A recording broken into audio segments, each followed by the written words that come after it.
Praise the lord. దేని పరిశుద్ధ నామమునకు మహిమ కలుగుగాక. మీ అందరికీ వందనాలండి. నా వీడియో చూస్తున్న నా వాక్యం వింటున్న ప్రేక్షకులందరికీ దేవుని కృప ఎల్లప్పుడూ నిత్యం వెలుగుగా ఉండునుగాక. దేవుని కుటుంబంలో సంతోషం, ఆనందం, దీవెన ఎల్లప్పుడూ తోడుగా ఉండునుగాక. ఈ వాక్యం వింటున్న సహోదరులరా, నీకోసం సిద్ధపరిచిన గొప్ప అద్భుతం మాట తీర్పు గురించి మనం కొన్ని మాటలు జ్ఞాపకం చేసుకుందాం. బైబిల్లో లేఖనంలో రాయబడిన ప్రార్థన గ్రంథంలో రాయబడిన మాట ద్వితీయోపదేశకాండం 16వ అధ్యాయము 19వ వచనం. ద్వితీయోపదేశకాండం 16వ అధ్యాయము 19వ వచనం. నీవు న్యాయమును తప్ప తీర్పు తీర్చకూడదు, పక్షపాతము చేయకూడదు, లంచము పుచ్చుకొనకూడదు. అనగా లంచము జ్ఞానములను కన్నులకు గుడ్డితనము కలుగజేయునని నీతిమంతుల మాటలకు అపార్థము పుట్టించిన స్తోత్రం. చిన్న ప్రార్థన తెచ్చుకుని దేవుని సహాయం మనం అడుగుదాం. మహాపరిశుద్ధుడ, ప్రేమ నమ్మకం గల తండ్రి, సర్వోన్నతుల స్తోత్రం. వందనాలు ప్రభు, వందనాలైనా వందనాలు తండ్రి, వందనాలు దేవా, నీకే స్తుతులు స్తోత్రం అయ్యా. మహా అద్భుతమైన మాట మా కోసం సిద్ధపరిచిన గొప్ప దేవుడ స్తోత్రం. ఈ వాదన పట్టి మేము జ్ఞాపకం చేసుకుంటుండగా తండ్రి, ఈ వాదన పట్టి మేము నడిచే కృపణ మాకు దయచేతండి. అపవాదుల ఆలోచన తలంపులాగానే తీర్పు తీర్చుతుండగా ప్రతి ఒక్క బిడ్డ పట్ల నీ ప్రేమ, నీ కృప ఎల్లప్పుడూ నిత్యం వెలుగు ఉండే కృపణ దయచేతండి. ఏ స్థితిలో నడవాలో, ఏ స్థితిలో జీవించాలో, ఏ స్థితిలో మేము నడుచుకోవాలి, కృపల ఆత్మ తోడని మాకు దయచేసి నీకే మహిమ ఘనత స్తుతులు స్తోత్రం చెల్లించుకున్నాను తండ్రి. ఆమె ఆమె ఆమె. ప్రియమైన సహోదరులారా, ఇదే మాట మరొకసారి నేను జ్ఞాపం చేస్తున్నాను. ద్వితీయోపదేశకాండం 16వ అధ్యాయము 19వ వచనం. నీవు న్యాయమును తప్ప తీర్పు తీర్చకూడదు, పక్షపాతము చేయకూడదు, లంచము పుచ్చుకొనకూడదు. అనగా లంచము జ్ఞానమును కనులకు గుడ్డితనము కలుగజేయును, నీతిమంతులు మాటలకు అపార్థము పుట్టించును. చూసారండి ప్రియమైన సహోదరుల, ఈ మాట కోసం మనం జ్ఞాపకం చేసుకోవాలి. తండ్రిని దేవుడు ఈ మాట మన కోసమే సిద్ధపరిచి ఉంచాడండి. ఎందుకంటే ఈ లోకంలో 100% ఎక్కడ చూసినా లంచమే జరుగుతుంది. ఎక్కడ చూసినా మోసకరమనే జరుగుతుంది. ఎక్కడ చూసినా ఘోరమైన పాపమే జరుగుతుంది. ఎక్కడ చూసినా మనుషులు మోసం చేయడమే జరుగుతుంది. నా ప్రియమైన సహోదరుల, ఈ వాగ్దానం పట్టుకు మనం నడితే కనుక గొప్ప దీవెనకారం మనకు మారుతుందని దేవుడు సెలవిస్తున్నాడండి. దేవునికి మహిమ కలుగుగాక. నీవు న్యాయమును తీర్పు తీర్చకూడదని స్పష్టంగా చెప్తున్నాడండి. పక్షపాతం ఉండకూడదంట, ప్రేమ కలిగి ఉండాలంట, సహోదర భాగంగా జీవించాలంట, ఒకరి మీద ఒకరు నిందలేసుకుని తీర్పు తీర్చకూడదని స్పష్టంగా చెప్తున్నాడండి. ఒకవేళ ఆ తీర్పులోనే వీళ్ళ నా సహోదరులు వీళ్ళ మీద పక్షపాతంగా చూపించి వాళ్ళని అన్యాయపు తీర్పుగా తీర్చాలని ఒకవేళ ఆలోచిస్తే గనక దేవుడు ఏం చెప్తున్నారో చూచారని ఈ మాట కింద లైన్లోను. జ్ఞానములు కన్నులకు గుడ్డితనము కలుగజేయును, నీతిమంతులకు మాటలకు అపార్థము పుట్టించును. చూసారండి, ఒకవేళ ఆ తీర్పులో కనుక నువ్వు జీవిస్తే కనుక దేవుడు నీకు ఘోరమైన శిక్ష వేస్తానని స్పష్టంగా చెప్తున్నాడండి. నా ప్రియమైన సహోదరులారా, ఈ సాయంకాల సమయం మంది పరిశుద్ధాత్మ దేవుడు ఈ వాగ్దానం పట్టుకుని మనకు గొప్ప జ్ఞానాన్ని ఉపదేశిస్తాడండి. దేనికే మహిమ కలుగుగాక. ప్రియమైన సహోదరులారా, చూసారండి ఎంత గొప్ప అద్భుతం మాట మన కోసం సిద్ధపరిచి ఉంచాడని. మనం తీర్పు తీర్చి ముందంట ఒకరి మీద పక్షపాతం ఉండకూడదంట.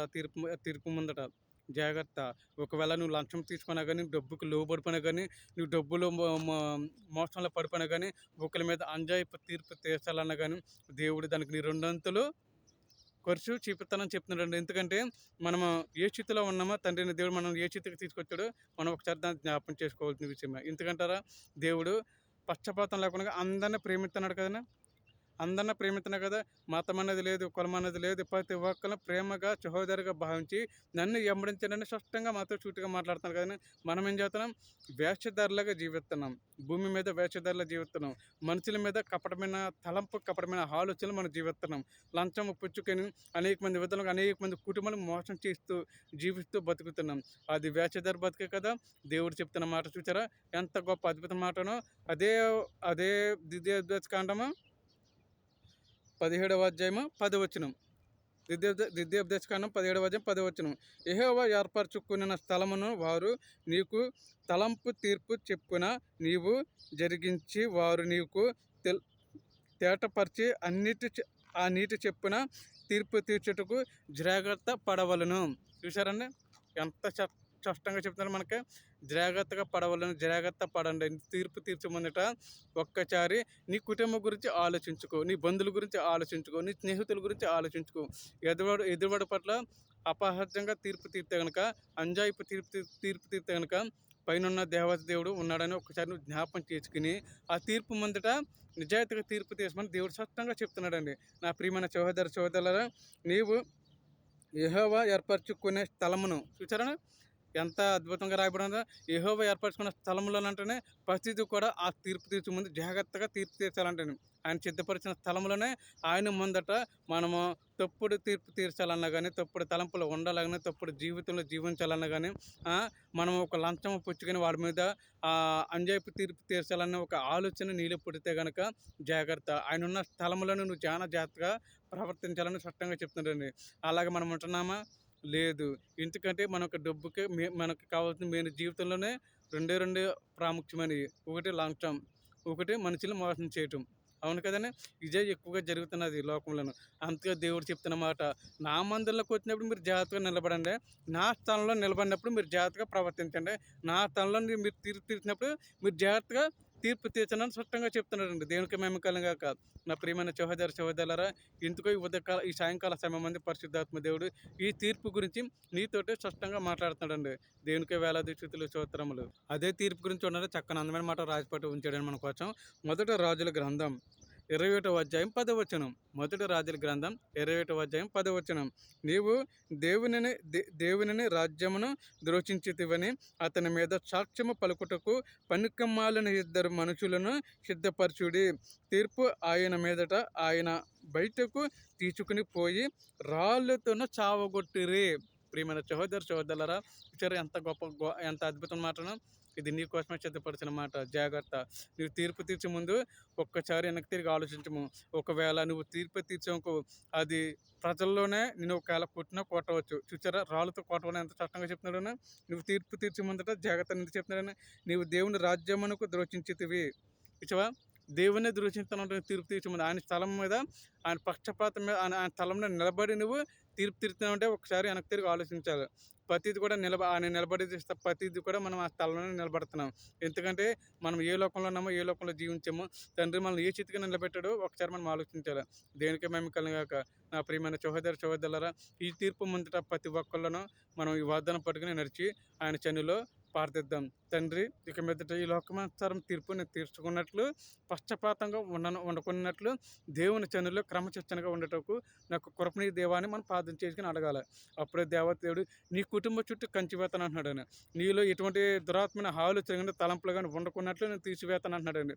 ఎటువంటి దురాత్మైన శక్తులు నీలో రానకొనగా నేను తీసివేతనని స్పష్టంగా చెప్తున్నాడండి. నా ప్రియమైన సహోదర సహోదరులారా, ఈ సాయంకాల సమయం మంది మనం ఈ వాగ్దానం పట్టుకుని దేవుడి పట్ల క్షమాపణ కోరికని ఇక మీదట ఆ లోకానుసార జీవితం జీవించుకున్నట్లు నాకు సాయమీ దేవాన్ని అడిగితే కనుక గొప్ప అద్భుతం కార్యం నువ్వు చూడబోతావు.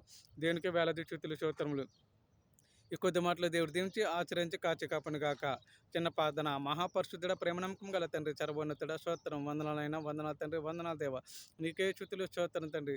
గొప్ప దేవుడా, పరిశుద్ధాత్మ దేవుడా, సర్వలోకానికి వెలుగై ఉన్నవాడా, నీ స్థలం మీద తండ్రి నన్ను నేను నిలబడి ఈ వాక్యం బట్టి జ్ఞానచ్యుతంగా ఈ వాగ్దానం పట్టుకుని ప్రతి ఒక్క కుటుంబం దీవించబడాలయ్యా. ప్రతి ఒక్క కుటుంబంలోనే తండ్రి ప్రభు తండ్రి తీర్పు ముందు అద్భుతంగా నా తండ్రి ప్రభు పక్షపాతం లేకున్నట్లు తండ్రి ప్రభు క్రమ పద్ధతిలో జీవించే గొప్ప కృపను మాకు దయచేతండి. ఏ స్థితిలో ఏ తీర్పు చెప్పాలో నేర్పించే కృపను దయచేతండి. జ్ఞానాన్ని దయచేతండి. తెలివిని దయచేతండి. యేసయ్యా, వందనాలు వందనాలు తండ్రి. పరిశుద్ధాత్మ దేవుడా, అయినా తండ్రి ఎక్కడ చూసినా ఘోరమైన హత్యల, ఘోరమైన శ్రమలే, ఘోరమైన ఇబ్బందులు, ఘోరమైన అవమానాల దేవా తండ్రి. నాయన నీ ప్రేమ నీ కృప ప్రతి ఒక్క కుటుంబం దీవించబడాలి. ప్రతి ఒక్క కుటుంబం నీ సాక్షిగా వాడబడాలి తండ్రి. యేసయ్యా, వందనాలు తండ్రి. క్షణమైన ఎవరైతే ప్రయాణమే బయలుదేరి వెళ్తున్నారో ప్రతి ఒక్క వాహనం చుట్టూ కంచి వేతండి. యేసయ్యా, స్తోత్రం తండ్రి. ఐసీయూలో ఉన్న, హాస్పిటల్లో ఉన్న, సీరియస్ కండిషన్లో ఉన్న, ఏ రోగంతోనో, ఏ వ్యాధితోనో, గుండె పడుతున్న, కీడి నొప్పులతోనో, మొక్కలు నొప్పులతోనో ప్రతి ఒక్క రోగం నుంచి ఏ చిన్నప్పటి ఇప్పుడు ఈ చిన్న స్వచ్ఛత కలిగి కృపణ దయచేతండి. నీకే మహిమ, నీకే ఘనత, నీకే స్తుతులు స్తోత్రం చెల్లించుకుంటూ ఈ వాగ్దానం అంటున్న ప్రతి ఒక్క కుటుంబం పట్ల దీవెనకరంగా మరి గొప్ప కృపణ దయచేసి నీకే మహిమ, ఘనత, స్తుతులు స్తోత్రం చెల్లించుకుంటున్నాను తండ్రి. ఆమె ఆమె ఆమె ప్రజలడండి. మీ అందరికీ వందనాలు. ప్రేమతో వెరీ వెరీ గుడ్ మార్నింగ్.